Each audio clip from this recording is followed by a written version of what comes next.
me, a lead engineer for Veridian Data Solutions. My official title is Senior Distributed Automation Architect, which mostly means I manage a vast, intricate network of self-executing processes that keeps the city's critical financial services and infrastructure billing running. Think millions of transactions, billions of data points, all handled by code I wrote or designed. I live in the low hum of server racks and the quiet click of keyboard macros. My world is logical, precise, and governed by an ironclad set of protocols and redundancies. Be not me, Wallace, an external auditor from Synergy Compliance Group. He arrived 3 weeks ago, strutting into our perfectly organized data center with a confident smirk and a cheap, ill-fitting suit. He smells faintly of stale coffee and desperation, thinly veiled by an overpowering cologne. His job, apparently, is to optimize our operational overhead. In reality, he's a glorified spreadsheet jockey who thinks he understands enterprise architecture because he once installed a new router at his aunt's house. Wallace's first major interaction was during a team meeting about our quarterly security review. He cut off our head of information security, a woman with 2 decades in the field, to suggest we streamline our multi-factor authentication process. He said, with a dismissive wave of his hand, that requiring 2 separate devices for privileged access logins was redundant and inefficient. He pointed to a projected slide showing average login times. Every second counts for productivity, people. I tried to explain the regulatory requirements, the internal risk assessments, the sheer volume of sensitive data we process. He just nodded, not listening, then held up a finger. Less clicks, more efficiency. It's basic business sense. He then proceeded to propose an auditor override for specific access requests, which would bypass our standard ticketing system entirely. He wanted to send an email to a general mailbox and have admin access granted, no questions asked. I politely, but firmly, informed him that was a non-starter. Our company bylaws explicitly forbade direct administrative access outside of documented and approved change management processes. His face tightened, but he just laughed it off, calling me a stickler for details. He clearly viewed our meticulously designed security posture as an obstacle, not a safeguard. He spent the next few days wandering around, asking low-level technicians about their personal computing habits, completely ignoring the complex systems and the people actually running them.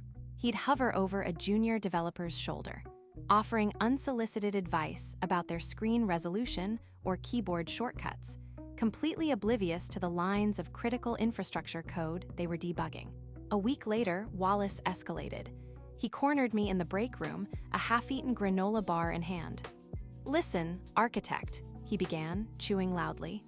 "I've been reviewing your data synchronization pipeline for the municipal billing system. It's overly complex." I braced myself. The system he referred to handled real-time utility consumption data, reconciling it against billing cycles, managing payment processing, and flagging anomalies. It involved multiple secure application programming interface, or API, calls, encrypted tunnels, and a private cloud instance specifically for regulatory compliance. "Overly complex how, Wallace?" I asked, keeping my tone neutral. He gestured vaguely with his granola bar. "All these stages, the staging environment, the internal API gateway, the private data lake. Why can't you just push the summary reports directly to the public-facing storage? Save a ton on API call overhead, cloud egress fees, and maintenance on that gateway." My jaw nearly hit the floor. He was talking about our real-time reconciliation reports, which, while summary, still contained aggregated anonymized financial data from thousands of households and businesses. Exposing that directly, even if anonymized, was a massive compliance and security risk. "Wallace, those summary reports are for internal validation," I explained slowly. "They go through several layers of anonymization, aggregation, and then are moved to a separate, isolated analytical data store. The public-facing bucket is for marketing materials, not operational data, and it definitely doesn't have the same security profiles." He waved me off again. Details, it's just a file transfer.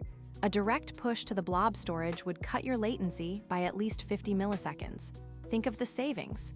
He then claimed our current method was an antiquated bottleneck and unnecessary redundancy, insisting it was costing the company hundreds of dollars a month in excessive cloud resource allocation. His arrogance was astounding.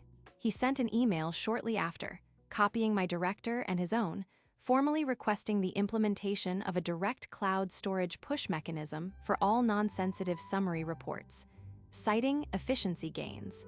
I replied, carbon copying everyone, detailing the security implications, regulatory noncompliance, and potential for data corruption, referencing specific sections of our service-level agreements with the city and our ISO 27000 and one certification requirements. My director backed me up for now, but Wallace was persistent, and my director, while technically supportive, was also under pressure from his own management to cooperate with external auditors for cost optimization. Then came the breaking point. Wallace, having failed to convince me or my director, went over our heads. He scheduled a meeting directly with the Chief Operating Officer, the COO. He presented a simplified diagram showing his direct push concept, omitting all security layers and focusing solely on the cost savings. The COO, who understood finance better than firewalls, was swayed by the numbers.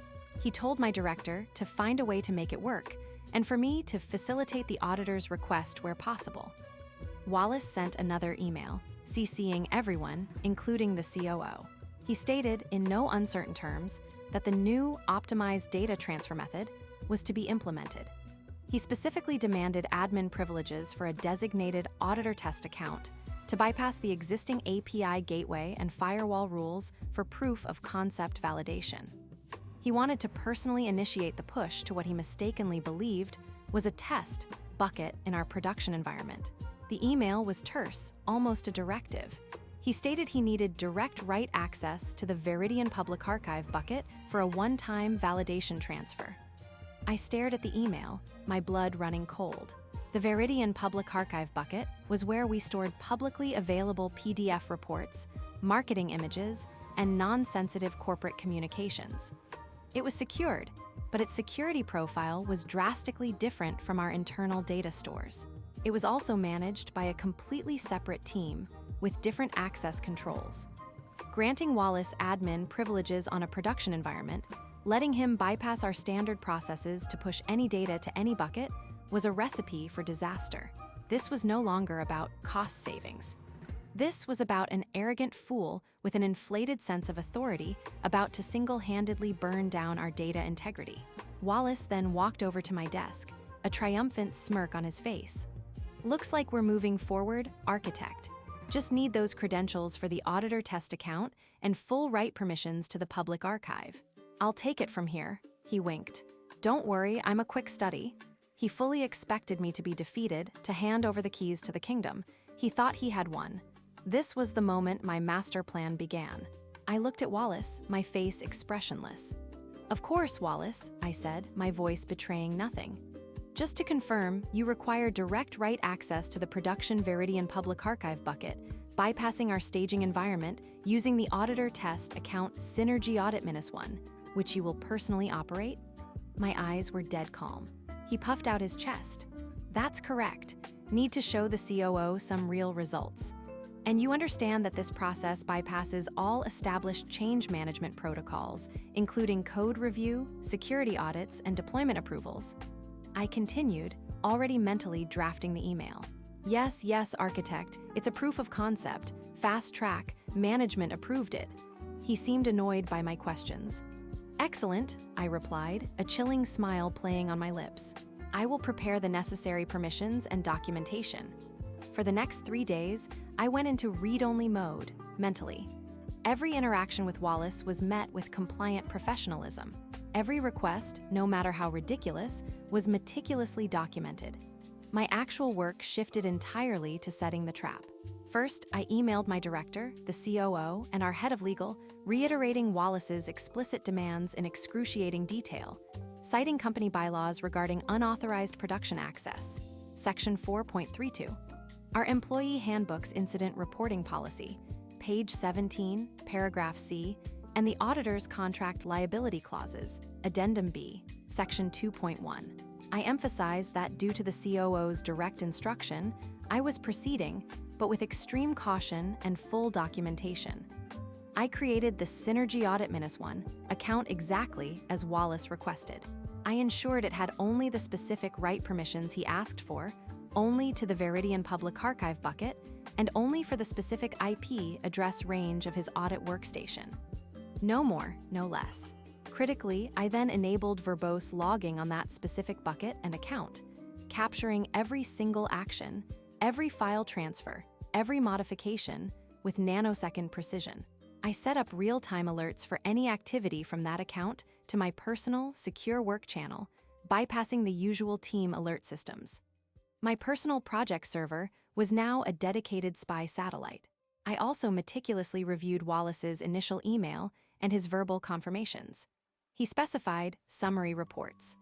Our actual internal summary reports included a special token that linked back to the original anonymized but structured data, allowing for deeper analysis if needed. He didn't know this. He thought they were just raw text. I prepared a sample summary report for him to use, one that, if pushed directly, would overwrite a critical, actual public-facing file, a widely used client support FAQ document. Let's say, not just some empty space. The FAQ document was small, but its integrity was crucial for our public image. The night before the scheduled proof of concept, I performed a full backup of the public archive bucket, just in case. I wasn't going to let him cause unrecoverable damage. My goal was to expose him, not destroy the company. I also sent a final, seemingly innocuous email to Wallace, confirming the permissions were granted and asking him to confirm his understanding of the specific target location within the Veridian Public Archive for the summary report data push. This was the final piece of the puzzle, getting him to explicitly state he knew where he was writing to. He replied, confirming the root directory. Bingo, the morning of the proof of concept dawned with a palpable tension. Wallace arrived, swaggering, clutching a laptop like it was a scepter. Time to show these old dogs some new tricks, architect, he chirped, loud enough for anyone nearby to hear. I just nodded, directed him to his workstation, and provided the temporary credentials for Synergy Audit-1. I watched from my desk, my monitors showing a live feed of the logging system. He logged in, a triumphant grin on his face. He opened his command line interface, typed furiously, and initiated his optimized direct push. I saw the network traffic spike from his IP. My real-time log feed lit up like a Christmas tree. Push, file, overwrite, VERIDIAN public archive /FAQ client support phone.2 PDF. The file he pushed was a jumbled, poorly formatted text file of his summary report. It was the sample I'd given him, designed to look utterly alien next to a professional PDF. Almost immediately, my phone buzzed, then my director's phone, then the COO's. Calls flooded into the IT help desk. Our client relations team started getting hammered.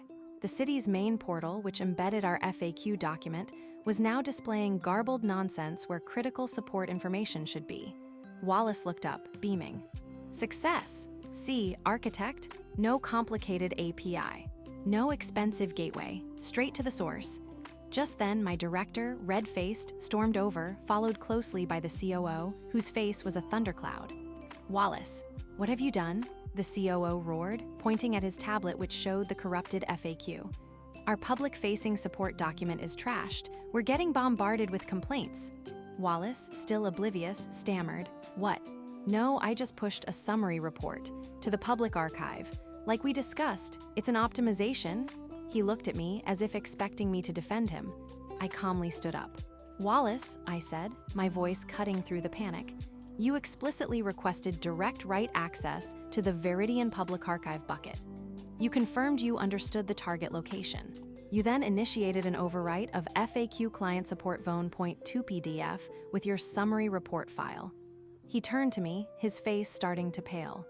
It's just a test. He can fix it, right, architect? Just roll back the file? Roll back what file, Wallace? I asked, my voice deadly quiet. You bypassed all version control, all staging, all our established deployment pipelines. You took a file that was meticulously maintained by the client support team and overwrote it with a raw text dump. The COO looked at me. Do you have proof, architect? I didn't even reach for my keyboard. I have the original email from Wallace requesting these specific permissions, copied to you, sir, and legal. I have his email confirming the target directory. I have time-stamped, verbose logs from the cloud provider, showing every single action taken by Synergy Audit -1 from his workstation, including the specific overwrite command for FAQ client support phone.2 PDF. I have the network traffic capture, and I have screenshots of the corrupted public-facing page, cross-referenced with the time of the overwrite. I pulled out a neat, stapled binder from my drawer, holding it up. All of it, here. Wallace's face went from pale to ghostly white. He tried to speak, but no words came out. He looked like a deer caught in headlights, not because he was scared, but because his entire worldview of his own competence had just shattered. The fallout was immediate and spectacular. The COO, after reviewing my binder for a mere 5 minutes, personally escorted Wallace out of the building. His Synergy Compliance Group contract was terminated with extreme prejudice by noon. The city council was notified. Legal counsel was involved. It wasn't just the corrupted FAQ. The fact that an external auditor had been granted unmonitored write access to a production public bucket, even if by executive directive, was a massive security incident in itself. The very notion of bypassing the firewall or existing security layers was a red flag the size of Texas. The official statement mentioned unauthorized and unsanctioned modification of public-facing assets by a third-party contractor, leading to data integrity compromise. It was all over the local business news by the end of the day. Wallace was not only fired, but Synergy Compliance Group faced a substantial lawsuit for breach of contract and damages related to the reputational harm and the recovery efforts. His name was mud in the auditing world. Update, Week 1. The company issued a formal apology to the city and our clients for the technical disruption. My director and the COO both apologized to me profusely. They've given me a blank check to beef up any security protocols I deem necessary, with no more cost-cutting interference from auditors. The head of legal sent me a gift basket for my exemplary adherence to protocol and meticulous documentation. They're calling my binder the Wallace dossier. I heard Wallace tried to get a job at a smaller firm, but his name is blacklisted across the industry. Apparently, they found more discrepancies in his past audits, mostly related to cutting corners for efficiency.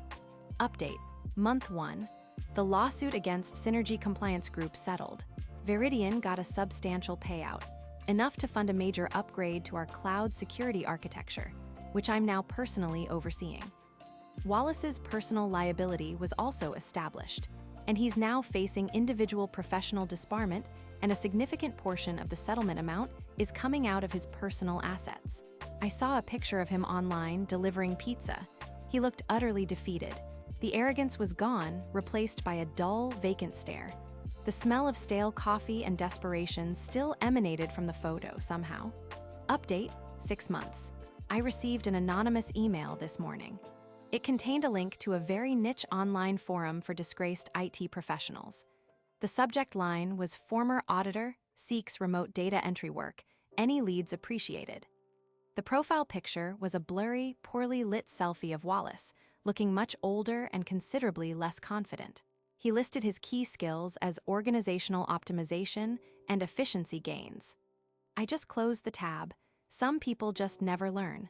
My automation systems, however, are running smoother and more securely than ever before. Every click, every byte, every protocol precisely where it needs to be.